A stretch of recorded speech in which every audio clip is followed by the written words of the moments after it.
Bonjour, je viens vous parler de la pleine lune, il y en a une par mois, donc c'est pas simple, hein, tous les mois il y a une pleine lune, on va l'appeler la pleine lune en Sagittaire, parce que le soleil est en Gémeaux en ce moment, ce mercredi 11 juin, et en face il y aura la lune, parce qu'une pleine lune c'est une opposition entre les deux. Voilà. Alors la pleine lune se réalise, donc je disais, mercredi 11 juin, à 7h45 en temps sidéral, il y a l'heure de Greenwich plus l'heure d'été, on est à 9h45, 10h moins le quart du matin. Pleine lune, pan, directement, 20 degrés des Gémeaux pour le Soleil, 20 degrés du Sagittaire pour la Lune, bon, entre deuxième et troisième décan. Bon, on va aller tout de suite cibler ceux qui se la prennent en pleine poire. Comme ça sera dit, ça sera fait, et on pourra voir tout ce qu'il y a de positif autour. Donc ceux qui se la prennent en pleine poire, ce sont deuxième, troisième décan, Gémeaux, Sagittaire, et deuxième, troisième décan, Poissons et Vierges, qui sont à 80 degrés, hein, il y a une opposition, et une demi-opposition qu'on appelle des carrés. Vous quatre, vous prenez ça sur le coin du nez, et puis, quoi que vous ayez, hein, que ça soit un ascendant, un soleil, une lune, enfin, à chaque fois qu'il y a un truc qui est dans ces quatre secteurs-là, il va être concerné en fonction de qui est touché, bien évidemment, c'est du bon sens, hein, mais c'est agaçant. Hein. Alors, pour vous quatre, il se peut que la nuit soit un peu plus difficile que pour les autres, à moins que vous soyez né vous aussi au moment d'une nouvelle, d'une pleine lune, d'un carré soleil-lune, à ce moment-là, vous êtes sensibilisé structurellement par ce type d'influence contrariante, il n'y a pas d'autre mot, mais dont l'effet est éphémère. Pourquoi? Parce que la lune réalisant une évolution à hauteur de 13 degrés par jour, 24 heures plus tard, 24 heures avant, sauf si vous êtes extrêmement sensible au phénomène, eh bien l'effet se dilue très rapidement. Donc pleine lune.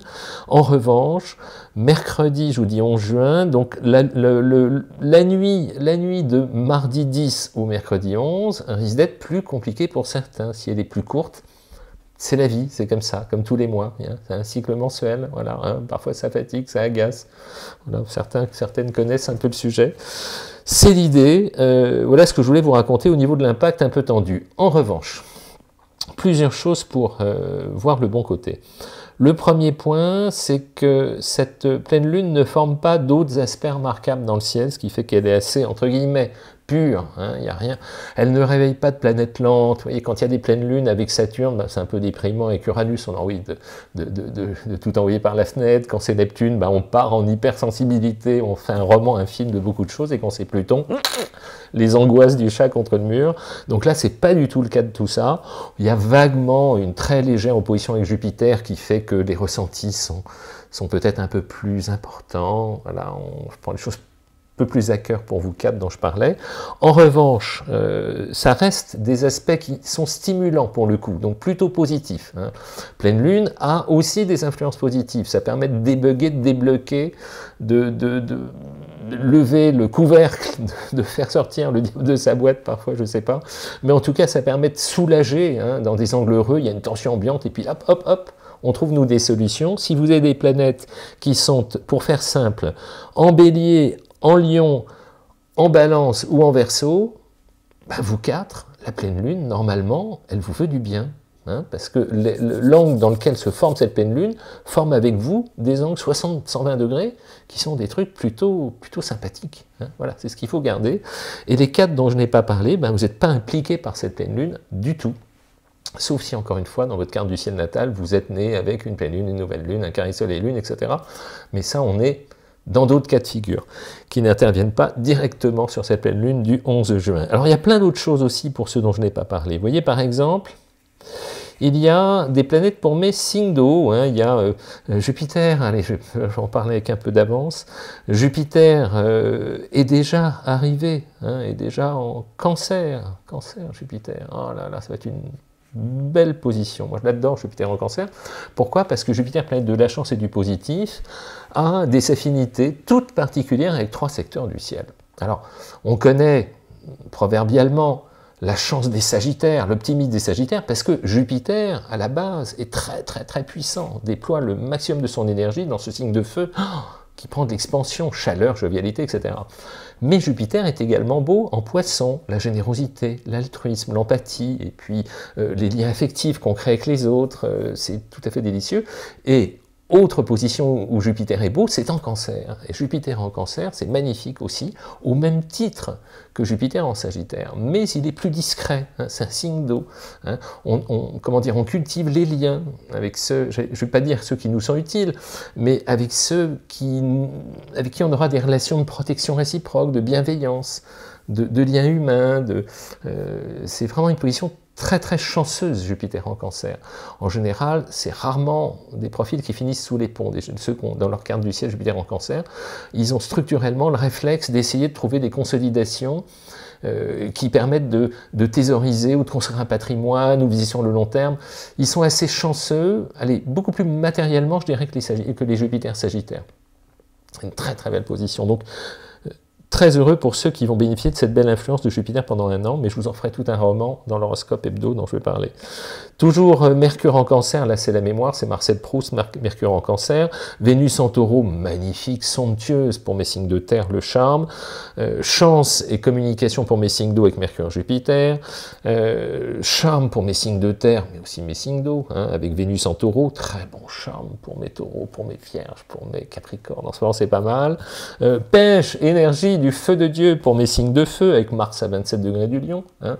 Mars, l'action, planète rouge, bon pour mes béliers, mes lions, mes sagittaires. Vous voyez, chacun, tac, tac, chacun peut puiser quelque chose d'intéressant sur lequel on va s'appuyer cette semaine. Donc, vous l'aurez bien compris. Si vous avez des trucs en signe d'eau, il faut communiquer de bienveillance. Si vous avez des trucs des planètes en signe de terre, faut être dans le charme et le plaisir. Si vous avez des planètes en signe de feu, faut être dans l'action. Voilà, je résume. Hein. Je vous le fais en découpé, en fragmenté pour aller à l'essentiel. Toujours Saturne-Neptune, regardez l'horoscope de la semaine, je vous ferai un truc beaucoup plus en détail. Uranus va bientôt se cavaler aussi. Il y en a des changements qui arrivent, là, il y a des gros morceaux. Et puis je voudrais à présent attirer votre attention, c'est l'occasion d'une pleine lune, je crois qu'il y a une pleine lune ou une nouvelle lune, je saute sur l'opportunité pour vous raconter des choses sur la lune, et sur ce qui me tient le plus à cœur en fait, c'est la construction de notre construction individuelle, notre psychologie, notre structure de fonctionnement, c'est mon grand dada, c'est ça. Et à chaque fois je repars sur un schéma hyper simple, parce que rien n'est plus complexe que la simplicité. Et quand on essaie de comprendre l'humain, je crois qu'il ne faut jamais se départir de notre racine de mammifère, qui remonte peut-être à 2-3 millions d'années, peut-être plus. On ne sait pas trop en fait. On découvre des personnes, des humains, des apparentés humains de plus en plus lointains à mesure qu'on creuse. Mais au moins 3 millions, je crois que Lucie c'est 3,5 millions, 3,6 millions, un truc comme ça, ils sont à peu près. Enfin bref, on est construit sur un truc hyper binaire. Faut vraiment se graver ça au fond de l'esprit. Le truc hyper binaire sur lequel on est construit, c'est le couple Soleil-Lune. Et quand on est dans une phase de pleine lune, il y a une tension, les deux, nous on est au milieu, donc c'est pour ça qu'il y a des bagarres, qu'il y a des insomnies, qu'il y a des marées, il y a plus d'enfants dans les maternités qui arrivent à ce moment-là, il paraît qu'il y a même plus de gens dans les commissariats, pareil, je sais pas, je vais pas vérifier. Enfin bon, pleine lune, ça tend l'ambiance. Et ce qui est intéressant, donc, c'est de prendre en considération ce couple Soleil-Lune dans nos profils individuels. Pourquoi? Parce que je fais une parallèle, si on remonte très très loin dans notre histoire, bien avant qu'on se sédentarise, hein, en gros on a été 3 millions d'années à être nomades et à être dans les petites tribus, puis on bougeait, on boulottait tout ce qu'il y avait à boulotter, et quand il n'y avait plus rien on allait voir plus loin, on envahit toute la planète comme ça pour faire simple. Hein. Et puis le principe sur lequel on fonctionnait était Soleil, c'est le territoire de chasse la journée où on doit rapporter de quoi substanter. Hein. Soleil, tac, on est extérieur, on a de la lumière, on est conscient, on va dehors. Et on va chercher à manger. Et puis, dès qu'il n'y a plus de lumière, il n'y a plus le soleil, il y a l'univers de la lune, on rentre dans la grotte, dans la cahute, tac, l'univers intérieur, et là, il n'y a plus de lumière. Jusqu'à l'apparition du feu, je crois que c'est 400 000 ans, mais jusque-là, quand même, il reste pas mal de temps où on n'avait pas le feu. Donc on se serrait, on se tenait chaud l'hiver, on devait créer des liens humains, on devait arrondir, on devait déployer de l'intelligence relationnelle et émotionnelle, quelle qu'en soit la forme, mais en tout cas c'était l'idée, parce qu'il fallait qu'on cohabite avec des mécanismes intuitifs, affectifs. Hein. Donc j'ai dehors soleil, intérieur lune. Et donc l'esprit humain est construit depuis très très longtemps. Hein. Les premières civilisations, elles ont quoi, 12 000 ans, 15 000 ans à tout casser, hein, les premières cités-États. Et donc jusqu'à il y a 12-15 000 ans, on était sur ce système assez binaire qui a évolué tout doucement. Donc la racine du conscient-inconscient, du soleil, de la lune, de l'extérieur, de l'intérieur, elle est vraiment archaïque, elle est vraiment construite autour de nous. Donc, allez, j'accouche du raisonnement, c'était un peu long, mais à culpa. Soleil, c'est l'objectif. Hein. Donc on sait que quand il est en feu, il faut que ça dépote, quand il est en terre, il faut qu'il construise, quand il est en air, il faut qu'il soit libre de sa mobilité, quand il est en eau, il faut qu'il soit en harmonie avec ses sens et qu'il sente les autres sur le plan humain au niveau activité extérieure. Voilà. Donc ça, on l'a posé comme postulat, mais il en est de même pour la Lune. Quand on va vivre avec quelqu'un, si on vit avec quelqu'un qui a une lune en signe de feu, la pêche au quotidien, ça ne tient pas en place une ligne de feu, une lune en signe de feu. Une lune en signe de terre, ça a besoin de ses habitudes, de son confort. Hein. Une lune en signe d'air, il faut lui foutre la paix, il faut lui laisser sortir, voir des amis, qu'elle bouge, qu'elle remue, qu'elle rencontre du monde, sinon elle déprime. Hein. Et une lune en signe d'eau, il faut lui laisser ses séquences de solitude pour que l'esprit travaille, pour qu'on traite les informations émotionnelles de la journée, et puis il ne faut pas les engueuler, mais lune en signe d'eau, ni en signe de terre, mais en signe d'eau c'est pire, parce que les caisses de résonance, et l'hypersensibilité est beaucoup plus accentuée. Donc ce système-là, il faut avoir en tête de le faire cohabiter. Dès que vous voyez une carte du ciel, essayez en premier réflexe d'estimer ce que veut quelqu'un extérieurement et ce qu'il veut intérieurement. C'est hyper important de comprendre ça. Vous voyez, par exemple, vous avez un soleil en signe de feu, vous rajoutez une lune en signe de feu, c'est même des gens qui ont la pêche intérieure et extérieure. Hein. Puis non, il faut qu'on consomme de l'énergie. Hein. Un soleil en signe de feu avec une lune en signe de terre, c'est déjà plus équilibré, c'est costaud, hein, mais c'est très dominant extérieur et très fécondant à la maison en matière de construction. Donc, ce profil, on rigole pas. Hein.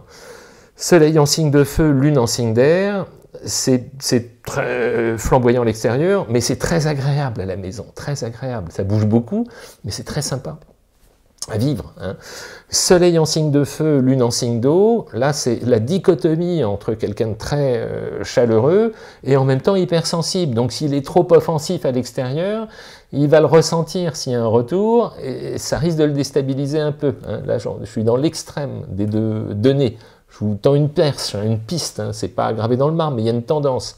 Comment on peut être dominant à l'extérieur et hyper réceptif à l'intérieur. Intéressant. Hein. Voilà ce que je voulais. Et puis tiens, je vais en faire un deuxième, je vous ferai les autres la prochaine fois. Si j'ai un soleil en signe de terre et une lune en signe de feu, tiens, qu'est-ce que ça peut donner ça? Des profils qui socialement sont plutôt posés, hein, concrets, rationnels, pragmatiques. On construit dans le solide, hein, sur l'extérieur des enjeux. Et une lune en signe de feu va donner quelqu'un qui est un volcan en fait. Hein, c'est la terre à l'extérieur et le feu à l'intérieur, c'est le volcan, c'est le principe du volcan. De temps en temps, ça pète un câble et ça hurle, comme un cochon qu'on égorge, j'aurais tendance à dire, lune en signe de feu, à la maison, ça peut gueuler. Et du coup, on ne voit pas venir. Donc voilà, il faut être prudent avec ces profils-là. Soleil en signe de terre, lune en signe de terre, alors là, c'est attention le premier degré. Hein, l'humour, de temps en temps, je vais faire une blague, hein, faut prévenir. Soleil en signe de terre, lune en signe d'air, intéressant. Esprit pratique, mais quand même un côté clown et curieux à l'intérieur, hein, besoin de liberté, c'est intéressant. Pas des profils dominants en général. Et puis, soleil en signe de terre, lune en signe d'eau, ça c'est les plus féconds. On dit la terre et l'eau, c'est hyper fécond. Parce que j'ai objectif concret et sensibilité au fond, voire imagination au fond, ça se marie super bien. Allez, je vous en fais un troisième pour le fun. Soleil en signe d'air maintenant, soleil en signe d'air et lune en signe de feu. Oh la vache, ça c'est pas simple, parce que relationnel très fluide, très facile avec l'extérieur, mais si on manque de respect, s'il est trop joueur, l'orgueil intérieur remonte, donc on peut avoir des Trump, tiens, hein, de mémoire il est soleil gémeaux, lune en sagittaire, il est clown comme ça, et puis si jamais on le contrarie, la lune en signe de feu, elle pète un câble derrière, complètement inattendu.